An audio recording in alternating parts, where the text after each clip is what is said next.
ಉಂಗ ವಿಜಯ್.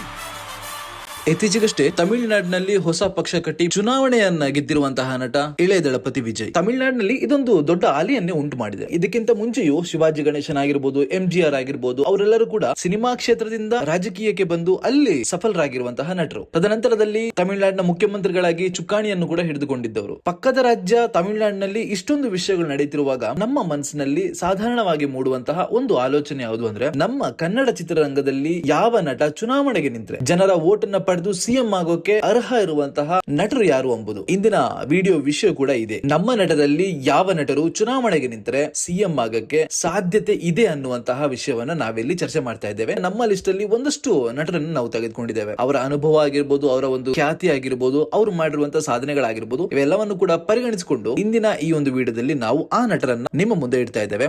ಈ ಪ್ರಪಂಚದಲ್ಲಿ ಯಾರಿಗ್ ಮರ್ಯಾದೆ ಕೊಡದೇ ಇದ್ರು ನಡೆಯುತ್ತೆ, ರೈತರಿಗೆ ಮರ್ಯಾದೆ ಕೊಡೋದನ್ನ ಮೊದಲು ಕಲ್ತ್ಕೊಳ್ಳಿ. ನಮ್ಮ ಲಿಸ್ಟ್ ಅಲ್ಲಿ ಇರುವಂತಹ ಮೊದಲನೇ ನಟ ಯಾರು ಅಂದ್ರೆ ದರ್ಶನ್. ಹೌದು, ದರ್ಶನ್ ನಿಮಗೆ ಗೊತ್ತೇ ಇದೆ, ಒಂದು ಕೊಲೆ ಕೇಸ್ನಲ್ಲಿ ಒಳಗೋಗಿ ಈಗ 2 ವರ್ಷದ ಮೇಲೆ ಆಗಿದೆ. ಹಾಗಿದ್ರೂ ಕೂಡ ಅವರ ಖ್ಯಾತಿಗೆ ಅಥವಾ ಅವರ ಒಂದು ಇಮೇಜ್ ಗೆ ಯಾವುದೇ ರೀತಿಯಾದ ಡ್ಯಾಮೇಜ್ ಆಗಿಲ್ಲ ಅಂತಾನೆ ಹೇಳ್ಬೋದು. ಹೌದು, ಒಂದು 10% ಏನೋ ಡ್ಯಾಮೇಜ್ ಆಗಿರ್ಬೋದು ಈ ಒಂದು ಕೊಲೆ ಕೇಸ್ನಿಂದ. ಈಗಲೂ ಕೂಡ ಅವರ ಹೆಸರನ್ನ ಹಚ್ಚಿ ಹಾಕಿಸ್ಕೊಂಡವರು, ಅವರಿಗೆ ಅಭಿಮಾನಿಗಳಾಗಿ ನಿಂತಿರೋರು ಇನ್ನೂ ಕೂಡ ಇದ್ದಾರೆ. ನನ್ನ ಪ್ರಕಾರ ದರ್ಶನ್ ಏನಾದ್ರು ಜೈಲಿನಲ್ಲಿ ಇದ್ಕೊಂಡು ಒಂದು ಚುನಾವಣೆಗೆ ನಾನು ನಿಲ್ತೀನಿ ಅಂತ ಮುಂದೆ ಬಂದ್ರೆ, ಮುಂದೆ ಬರ್ತಾರೆ ಇಲ್ಲೋ ಅನ್ನೋದು ಮುಂದಿನ ವಿಷಯ. ಅವರೇನಾದ್ರೂ ನಾನು ಚುನಾವಣೆಗೆ ನಿಲ್ತೀನಿ ಅಂತ ಮುಂದೆ ಬಂದ್ರೆ ಖಂಡಿತವಾಗಿ ಅವರು ಚುನಾವಣೆಯನ್ನು ಗೆದ್ದು ಸಿಎಂ ಆಗುವಂತ ಕೇಪಬಿಲಿಟಿ ಇರುವಂತ ಒಂದು ನಟ ಅಂತ ಹೇಳ್ಬೋದು. ಯಾಕೆಂದ್ರೆ ದರ್ಶನಿಗಿರುವಂತಹ ಅಭಿಮಾನಿ ಬಳಗ ಎಷ್ಟು ಅಂತ ನಿಮ್ಗೆಲ್ಲರಿಗೂ ಗೊತ್ತು. ನಮ್ಮ ಲಿಸ್ಟ್ ಇರುವಂತಹ 2ನೇ ನಟ ಯಾರು ಅಂದ್ರೆ ಬೇರೆ ಯಾರು ಅಲ್ಲ, ಕಿಚ್ಚ ಸುದೀಪ್. ಕಿಚ್ಚ ಸುದೀಪ್ ಚುನಾವಣೆಗೆ ನಿಲ್ತಾರೋ ಇಲ್ವೋ ಅನ್ನೋದು ಮತ್ತೊಂದು ವಿಷಯ. ಆದ್ರೆ ಅವರೇನಾದ್ರೂ ಸದ್ಯದ ಈ ಒಂದು ಪರಿಸ್ಥಿತಿಯಲ್ಲಿ ಅವರೇನಾದ್ರೂ ಚುನಾವಣೆಗೆ ನಿಂತ್ರೆ ಗೆಲ್ಲೋದಂತೂ ಖಂಡಿತ. ಚುನಾವಣೆಯಲ್ಲಿ ಗೆದ್ದು ಸಿಎಂ ಆಗುವಂತಹ ಅರ್ಹತೆ ಇದೆ ಅನ್ನೋದಂತೂ ನಿಜ. ಆದ್ರೆ ಸಿಎಂ ಆಗ್ತಾರಾ ಇಲ್ವಾ ಅನ್ನೋದು ಮುಂದಿನ ವಿಷಯ. ನಮ್ಮ ಲಿಸ್ಟ್ ಇರುವಂತಹ 3ನೇ ನಟ ಯಾರು ಅಂದ್ರೆ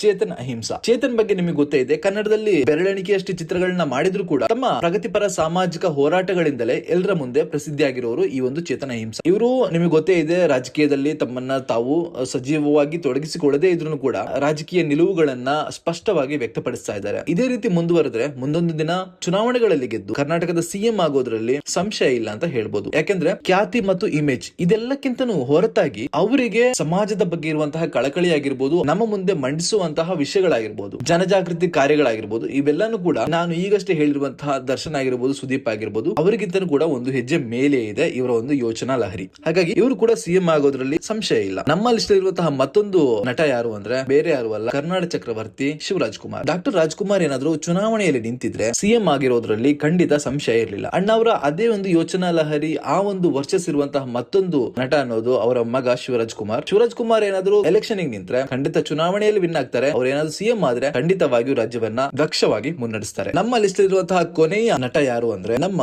ರವಿಚಂದ್ರನ್. ರವಿಚಂದ್ರನ್ ಅವರ ಇತ್ತೀಚಿನ ಸಿನಿಮಾಗಳು ಯಾವ್ದು ಕೂಡ ಓಡ್ತಾ ಇಲ್ಲ. ಆದ್ರೆ ಅವರು ಆ ಕಾಲದಲ್ಲಿ ಸಂಪಾದಿಸಿರುವಂತಹ ಕೀರ್ತಿ ಆಗಿರ್ಬೋದು, ಆ ಒಂದು ಫ್ಯಾನ್ ಬೇಸ್ ಆಗಿರ್ಬೋದು, ಅದು ಈಗಲೂ ಕೂಡ ಇದೆ. ರವಿಚಂದ್ರನ್ ಅವರ ಸಿನಿಮಾದಲ್ಲಿ ಏನಾದ್ರೂ ಒಂದು ಇರುತ್ತೆ ಅನ್ನುವಂತ ವಿಷಯದಿಂದ ಅದನ್ನ ಹುಡುಕ್ತಾನೆ ಅಭಿಮಾನಿಗಳು ಅವರ ಸಿನಿಮಾಗಳನ್ನ ವೀಕ್ಷಣೆ ಮಾಡ್ತಾರೆ. ದುರದೃಷ್ಟವಾದ ಆ ಒಂದು ಹಳೆಯ ವರ್ಚಸ್ಸು ಇವಾಗಿನ ಸಿನಿಮಾಗಳೇ ಕಂಡು ಬರ್ತಾ ಇಲ್ಲ. ಆದರೆ ಅವರೇನಾದ್ರೂ ರಾಜಕೀಯ ರಂಗಕ್ಕೆ ಬಂದ್ರೆ ಖಂಡಿತವಾಗಿಯೂ ಜನರು ಅವರನ್ನ ಬೆಂಬಲಿಸ್ತಾರೆ. ಸಿಎಂ ಆಗುವಂತಹ ಕೇಪಬಿಲಿಟಿ ಕೂಡ ನಮ್ಮ ರವಿಚಂದ್ರನಿಗಿದೆ. ಇದಿಷ್ಟು ನಮ್ಮ ಒಂದು ಯೋಚನೆಯಲ್ಲಿ ಬಂದಂತಹ ಒಂದಷ್ಟು ನಟರು. ನಿಮಗೆ ಯಾರು ಸಿಎಂ ಆದ್ರೆ ಚೆನ್ನಾಗಿರುತ್ತೆ, ನಿಮ್ಮ ಫೇವರೇಟ್ ನಟ ಯಾರು ಅನ್ನೋದನ್ನ ಕಮೆಂಟ್ ಅಲ್ಲಿ ತಿಳಿಸಿ. ಇದು ಯಾವುದೇ ಒಂದು ಪೂರ್ವ ಪೀಡಿತ ಯೋಚನೆಗಳಿಂದ ಮಾಡಿರುವಂತಹ ವಿಡಿಯೋ ಅಲ್ಲ. ನಮಗೆ ಅನ್ಸಿರೋದು, ನಂಗೆ ಅನ್ಸಿರೋದನ್ನ ನಾನು ನಿಮ್ಮ ಮುಂದೆ ಇಟ್ಟಿದ್ದೇನೆ. ನಿಮಗೆ ಅನ್ಸೋದನ್ನ ಕಮೆಂಟ್ ಅಲ್ಲಿ ತಿಳಿಸಿ ಅಂತ ಹೇಳ್ತಾ ಇಲ್ಲಿಗೆ ಈ ವಿಡಿಯೋನ ಮುಗಿಸ್ತಾ ಇದ್ದೀವಿ. ಮತ್ತೊಂದು ವಿಡಿಯೋ ಮತ್ತೆ ಸಿಗೋಣ. ನಮಸ್ಕಾರ.